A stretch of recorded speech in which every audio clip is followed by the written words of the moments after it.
Yusuf adalah putra Nabi Yakub alaihi salam, cucu dari Nabi Ishak, dan cicit dari Nabi Ibrahim alaihi salam. Sejak kecil ia sudah menunjukkan tanda-tanda kenabian. Suatu malam Yusuf berkata kepada ayahnya, "Wahai ayahku, aku bermimpi melihat 11 bintang, matahari dan bulan. Semuanya bersujud kepadaku." Quran Surat Yusuf ayat 4. Nabi Yakub menatap putranya dengan haru. Beliau memahami bahwa mimpi itu adalah tanda bahwa Yusuf akan diangkat menjadi nabi dan dimuliakan oleh Allah. Namun beliau berpesan, "Wahai anakku, janganlah engkau ceritakan mimpimu kepada saudara-saudaramu, kerana mereka akan membuat tipu daya terhadapmu." Quran Surat Yusuf ayat 5. Nabi Yusuf memiliki 11 saudara. Melihat kasih sayang Nabi Yakub kepada Nabi Yusuf, timbul iri dan dengki di hati mereka. Mereka bersekongkol berkata, "Sungguh Yusuf dan saudaranya lebih dicintai ayah kita daripada kita semua." Quran Surat Yusuf ayat 8. Lalu mereka merencanakan untuk menyingkirkan Yusuf. Mereka memohon izin kepada ayahnya untuk membawa Yusuf bermain. Nabi Yakub khawatir, namun akhirnya mengizinkan dengan berat hati. Di tengah padang pasir, mereka melemparkan Yusuf ke dalam sumur yang dalam dan gelap. Mereka melemparkannya ke dasar sumur, dan kami wahyukan kepadanya, "Engkau akan memberitahu mereka tentang perbuatan mereka ini kelak, sedang mereka tidak menyadarinya." Quran Surat Yusuf ayat 15. Saat abang-abangnya kembali ke rumah, mereka menipu ayahnya. Adiknya Yusuf sudah dimakan oleh harimau. Nabi Yakub menangis sampai matanya buta. Beberapa hari kemudian, datanglah kafilah musafir yang mengambil air dari sumur itu. Saat ember ditarik, Yusuf muncul dari kegelapan. Wajahnya bercahaya seperti rembulan. Mereka pun menjualnya di Mesir sebagai budak dengan harga yang sangat murah, dan mereka menjualnya dengan harga yang sangat rendah, hanya beberapa dirham saja. Quran Surat Yusuf ayat 20. Yusuf kemudian dibeli oleh Al-Aziz, seorang pejabat tinggi Mesir. Istrinya dikenal dengan nama Zulaiha. Menurut para ahli tafsir, seperti Ibnu Katsir dan Al-Taqlabi, Zulaiha bukan wanita biasa. Ia berasal dari bangsawan Mesir kuno, dari keturunan keluarga terhormat di wilayah Kript, suku asli Mesir yang dikenal berbudaya tinggi dan kaya akan ilmu serta seni. Zulaiha terkenal dengan paras yang sangat jelita, berkulit cerah, bertutur halus dan berhati lembut. Kecantikannya disebut sebagai salah satu yang termasyhur di zamannya, hingga banyak wanita Mesir mengaguminya. Ketika Yusuf tumbuh dewasa, Allah memberinya wajah yang sangat tampan, budi pekerti luhur dan ilmu yang tinggi. Bukan hanya diberi wajah yang indah, tetapi juga hati yang lebih indah dari wajahnya.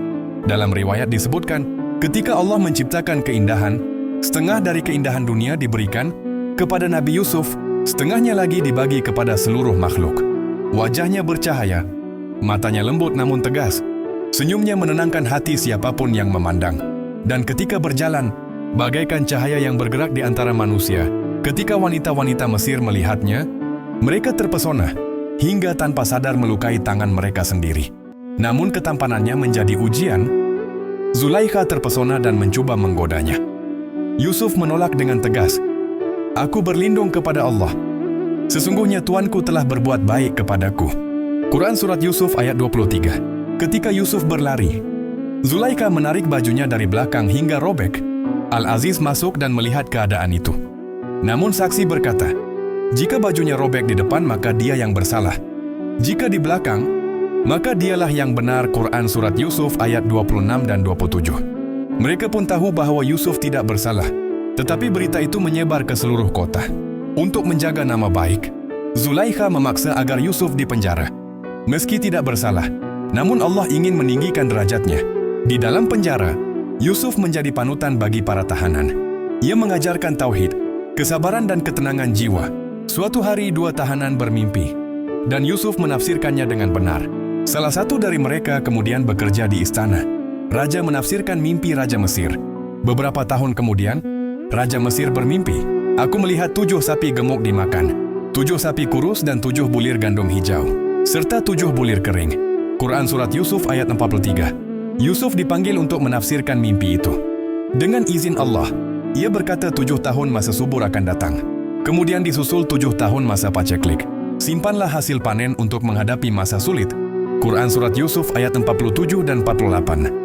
Raja terkesan dan mengangkat Yusuf sebagai Menteri Perbendaharaan Mesir. Ketika masa paceklik datang, saudara-saudara Yusuf datang ke Mesir untuk meminta makanan Mereka tidak mengenali Yusuf, tetapi Yusuf mengenali mereka. Akhirnya setelah beberapa peristiwa, Yusuf mengungkapkan jati dirinya. Aku ini Yusuf dan ini saudaraku. Sungguh Allah telah memberi karunia kepada kami. Sesungguhnya siapa yang bertakwa dan bersabar, maka Allah tidak menyia-nyiakan pahala orang yang berbuat baik. Quran Surat Yusuf ayat 90. Saudara-saudaranya menyesal dan menangis. Namun Yusuf berkata, "Hari ini tidak ada celah bagi kalian. Semoga Allah mengampuni kalian. Dia adalah Maha Penyayang di antara yang penyayang." Quran Surah Yusuf ayat 92.